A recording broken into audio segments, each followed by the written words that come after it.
Lanjut. Oke, ladies and gentlemen, kawan-kawan semua, selamat pagi. Boleh lihat ya, pohon-pohonnya begitu segar, begitu banyak, kiri kanan, depan belakang. Sehingga Kang Indah udah bingung nih di mana nih. Mau tahu aja, mau tahu banget sih. Oke lah, kita tak payah nampak itu lagi.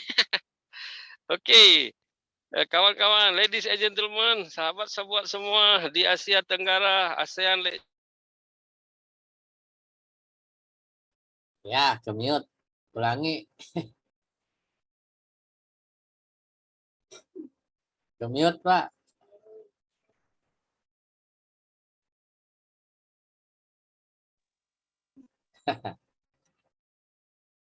Kepijit. Iya, jadi oke, sudah kah? Udah, nanti dipotong. Silakan.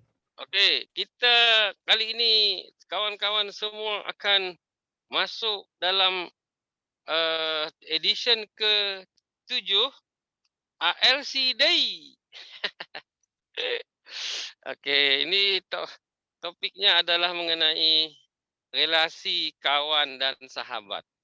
Dua kata yang berbeza makna satu dengan yang lain, tapi selalu ada dalam kehidupan kita sehari-hari. Sehingga kita pun ketika tiga kata ini kita ucapkan, jadi semacam piramid yang terbalik. Apa maksud piramid terbalik?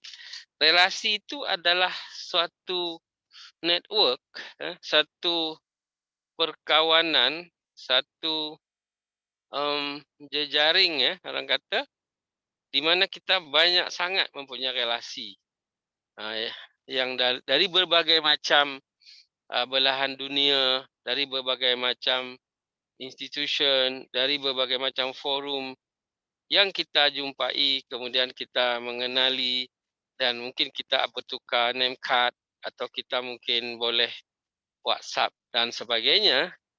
Dan itu jumlahnya mungkin kita pun terlupa.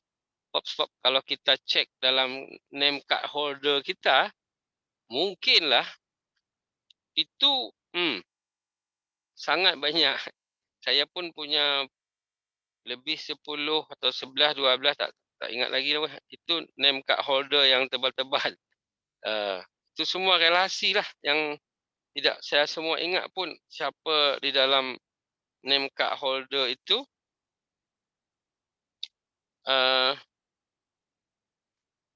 Yang dulu saya pernah berjumpa dengan dia. Oleh karena itu adalah seorang relasi yang atau sejumlah relasi yang kita pun sudah terlupa sebahagian dari mereka itu. Tidak semua relasi itu kemudian menjadi kawan. Baik karena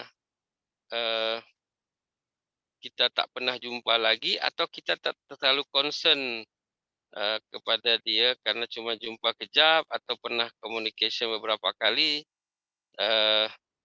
Karena itu kita tidak bisa mengklaim dia sebagai kawan, tapi memang kita tak musuh juga lah, tapi ada kita mengenali dia dan kita sebagai relasi kita, tapi bukan confirm dia pasti kawan kita lah, sebab kita tak terlalu tahu profil dia.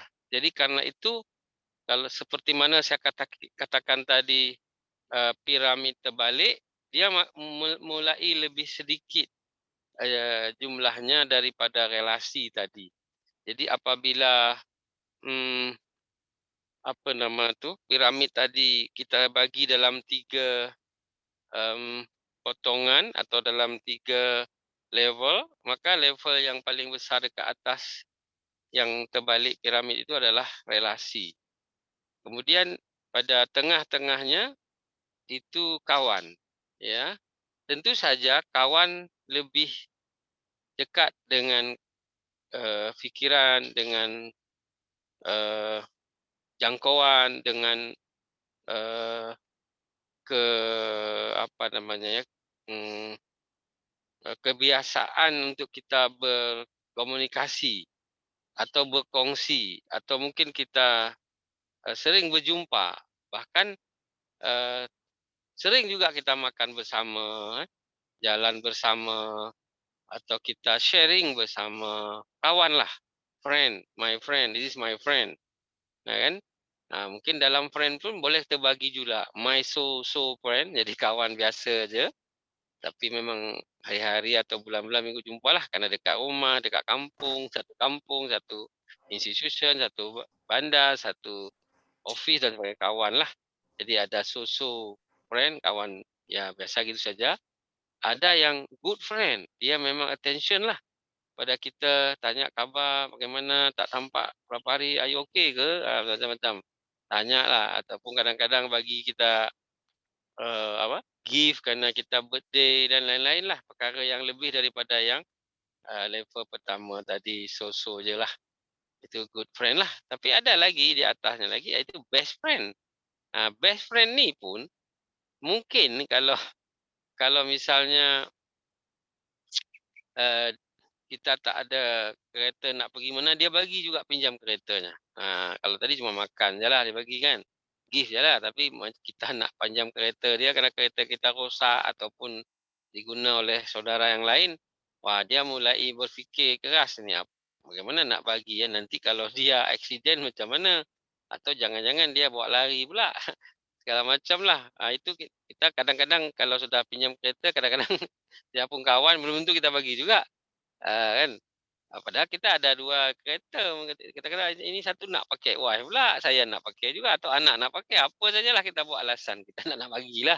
Tapi kalau kita bagi, betapapun kita cuma satu kereta, kemudian kita pun meng-cancel atau mendelay kita punya appointment apa ya, itu the best friend itu. Karena dia tahu kita nak hantar, ibu kita ke airport atau ke hospital atau ke mana, kita tahu, dia lebih mendesak keperluannya, jadi saya dahulukanlah. Saya kena schedule lah. Itu the best friend lah, ya analogical-nya. Tetapi tetap itu dalam level friend, kawan. Eh. Nah, kemudian kalau kita turun satu level lagi kepada yang lebih sedikit daripada piramid yang terbalik tadi, itu yang disebut sahabat. Nah, sahabat ini adalah orang yang kita betul-betul dekat secara hati, kan?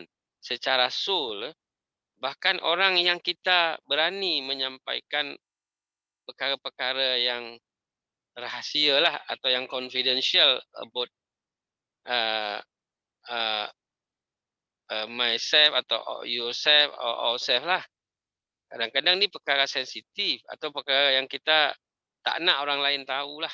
Tapi sebagai manusia, kita pun kadang-kadang nak memerlukan the another perspektif lah atau the another analysis lah atau the another show lah, ataupun apa dia punya experience mungkin pernah berlaku perkara yang sama ataupun yang selari dengan itu. Jadi nak cakap kepada atau nak minta pinjaman lah, misalnya nak pinjam wang kan, ada keperluan yang sangat sifatnya kritikal ataupun on the spot kita perlu, itu kita nak buka mulut, nak WhatsApp minta tolong pada yang tadi kawan tadi, kalau relasi udah udah kita tahu mungkin dia tak baca pun atau dia pun apa hal ni, baru kenal dah minta ini minta itu. Ini hanya mungkin kita sampaikan perkara ni pada sahabat. Nah, sahabat ini makin sedikit dari jumlah kawan tadi. Nah, inilah kenapa kawan-kawan Rasulullah itu disebut sahabat Rasulullah. Ya kan? Karena dia yang hidup satu masa dengan Rasulullah sendiri. Sebab ada juga yang hidup semasa dengan Rasulullah tapi dia jauh duduknya, kampungnya, bandarnya, tak jumpa pun hari-hari. Tapi dia tahu, misalnya lah Rasulullah duduk Mekah kan atau duduk dekat Kedah gitu kan. Tapi kan orang Selangor, orang Perak, orang Negeri Sembilan, orang Johor tahulah.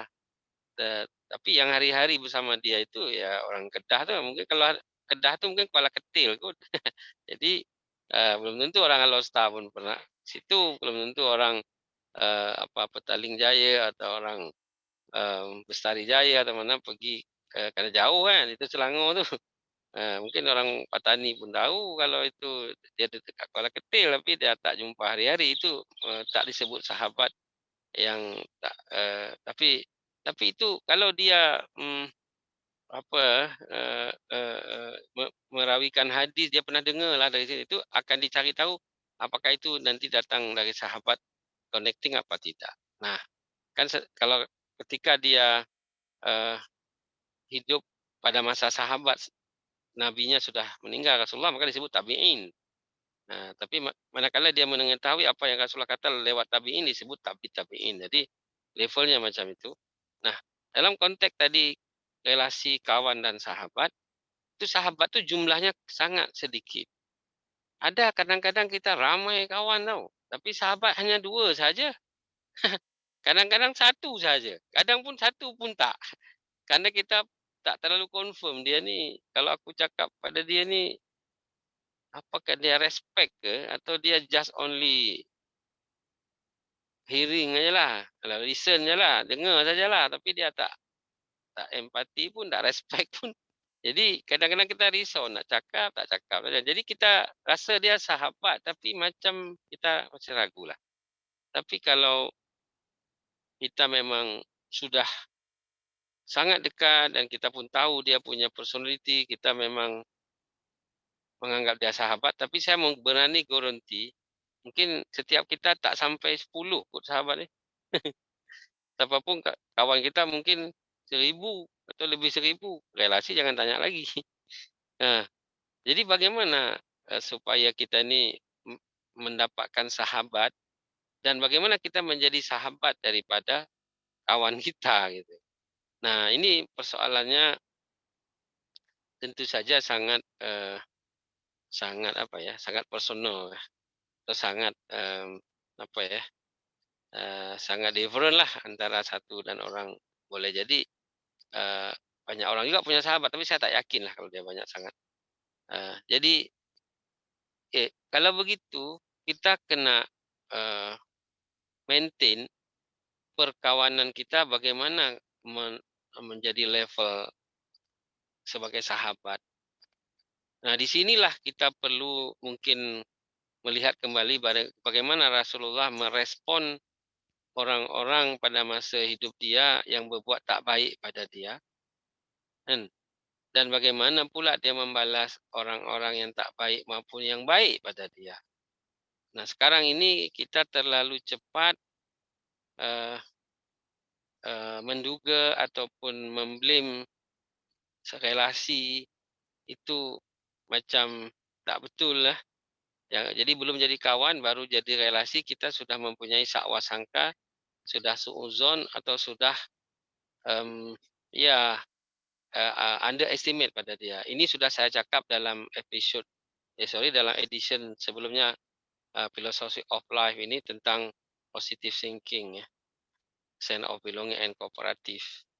Nah, jadi sahabat ini kalau kita boleh banyakkan alangkah kita hidup dalam taman surga lah kalau bilang, karena kita pun ramai punya sahabat, jadi apa-apa hal kita boleh kongsi dengan dia dan sehingga kita soalan kita boleh lebih ringan lah karena yang satu bantu ini, yang satu bantu itu, mungkin bantu solution pemikiran atau bantu secara direct atau by materi atau dengan tenaga apalah.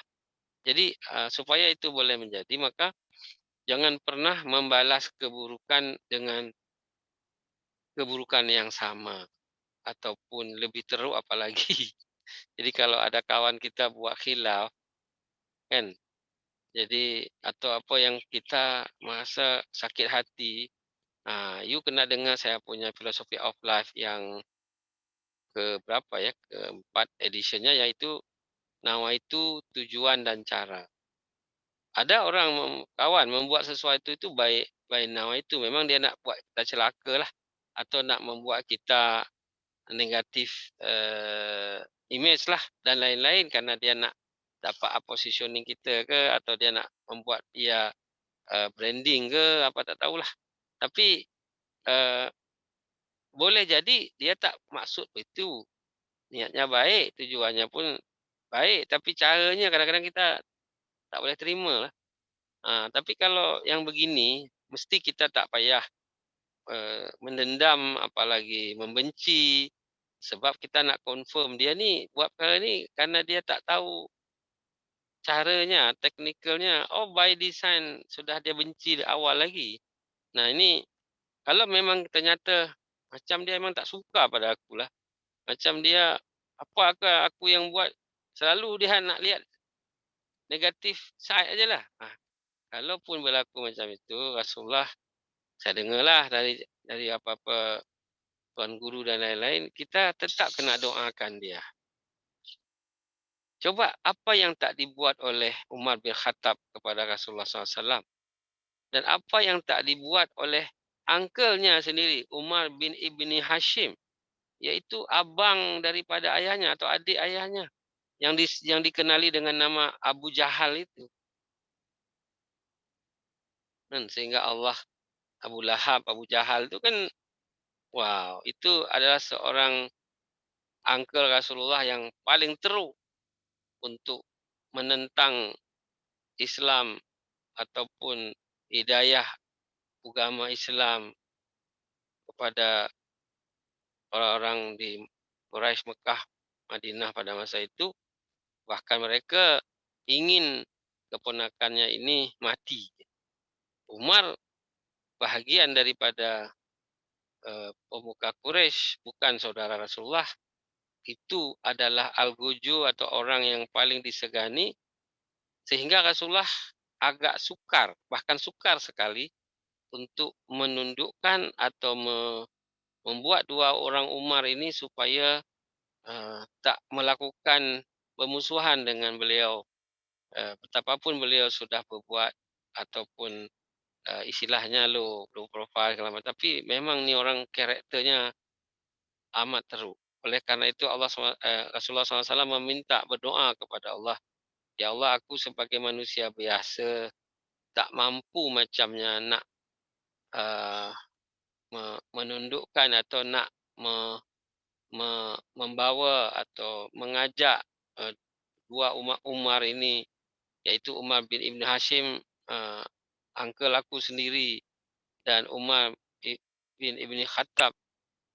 Bagilah bantuan untuk kedua orang ini boleh menerima hidayah dari engkau. Jadi apa yang berlaku, Allah hanya mengabulkan doa Rasulullah untuk Umar bin Khattab, tak untuk Umar bin Ibn Hashim atau uncle-nya sendiri.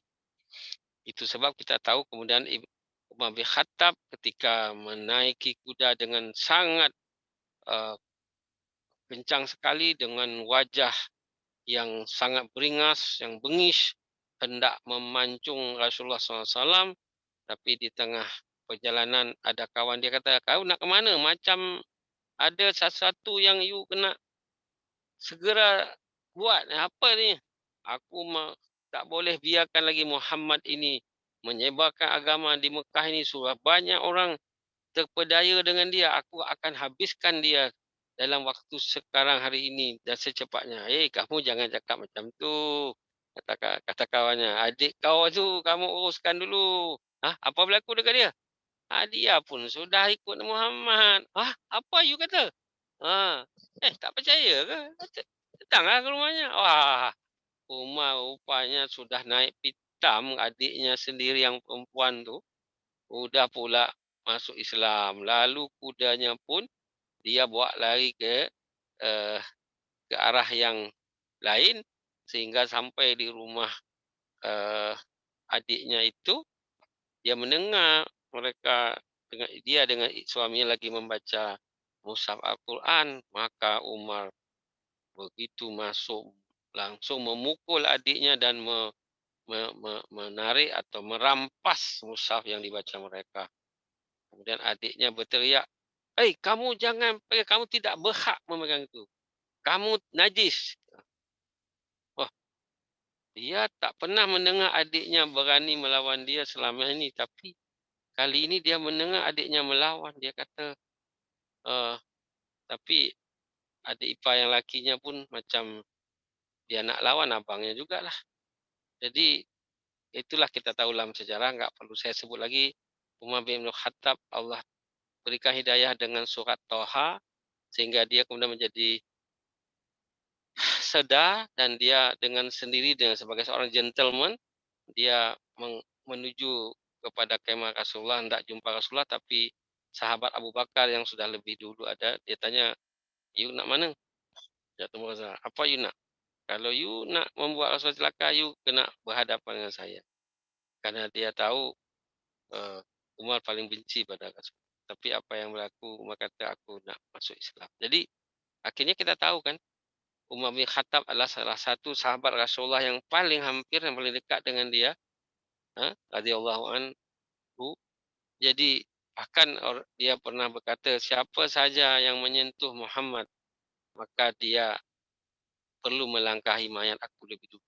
Ini seorang musuh dulu yang paling paling teruk, sekarang menjadi sahabat yang paling setia kepada Rasulullah SAW. Nah, sekarang kita bagaimana kalau seorang Umar yang begitu buruk perlakuannya kepada Rasulullah, Rasulullah mendoakan dia. Hari ini adakah kita selalu melatih diri mendoakan orang-orang yang membenci kita, orang-orang yang membuat perkara-perkara yang merugikan kita dan sebagainya. Saya terus terang aja macam burung beo sajalah ni, mengulang-ulang ustaz lain atau cakap, tapi saya eh, belum 100% mungkin boleh melakukannya, tapi believe it or not, dalam masa-masa setahun 2 tahun terakhir saya boleh buat.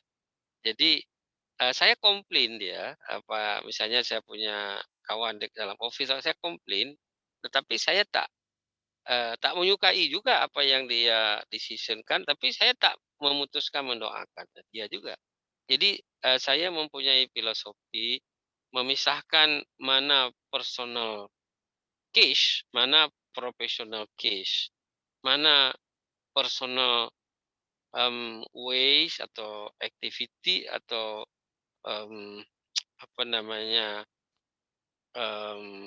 interest, dan mana professional standar. Jadi tak boleh saya mencampurkan. Kalau dia buat itu tak senang atau saya tak suka, tapi kalau itu memang uh, regard of professional way, of professional prosedur, ya saya boleh tak suka, tapi saya tak boleh benci.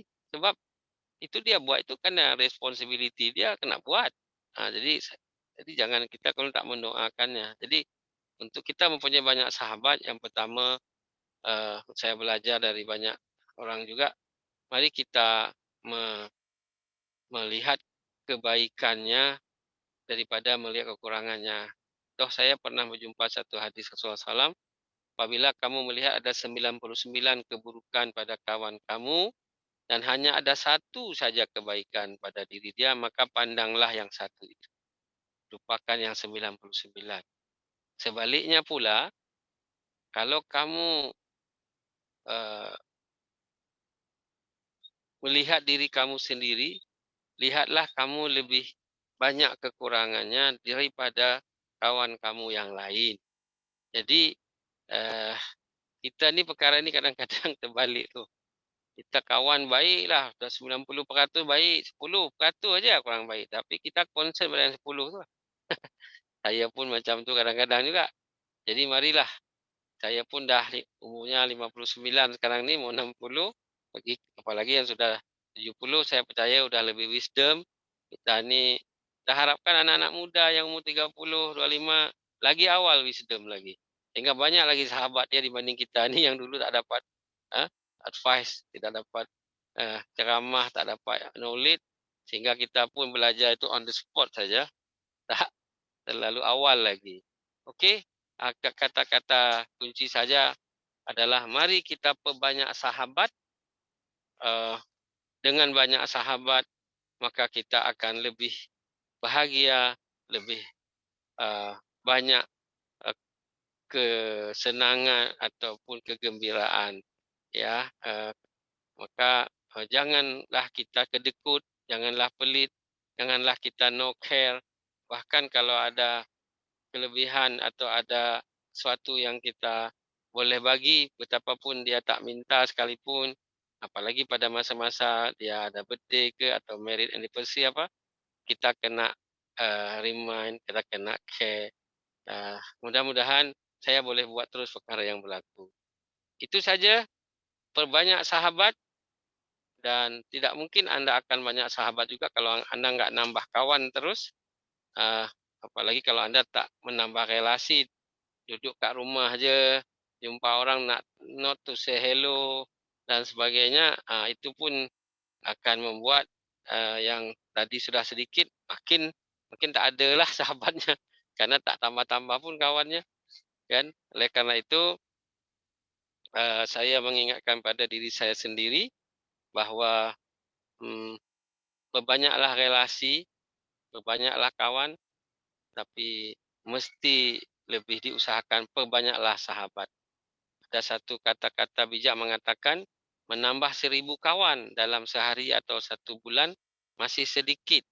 Tapi menambah 1 musuh, 1 orang dalam 1 tahun itu sudah terlalu banyak. Jadi don't forget to wisdom, to sabar, to kasih sayang, karena kita semua adalah hamba Allah yang tidak mengenal suku bangsa. Jangan karena dia orang non-Islam atau karena dia orang suku tertentu, saya tak sebut sukunya lah, tapi Allah dalam Al-Quran mengatakan, kuciptakan kamu bersuku-suku dan berbangsa-bangsa untuk saling kenal mengenal. Kenal ini untuk relationship lah, untuk jadi friend lah, untuk jadi sahabat lah. Bukan dikata aku ciptakan kalian bersuku-suku berbahasa-bahasa supaya kalian boleh cepat bermusuhan. Salah macam itu. Okey, begitulah apa yang boleh saya share. LCD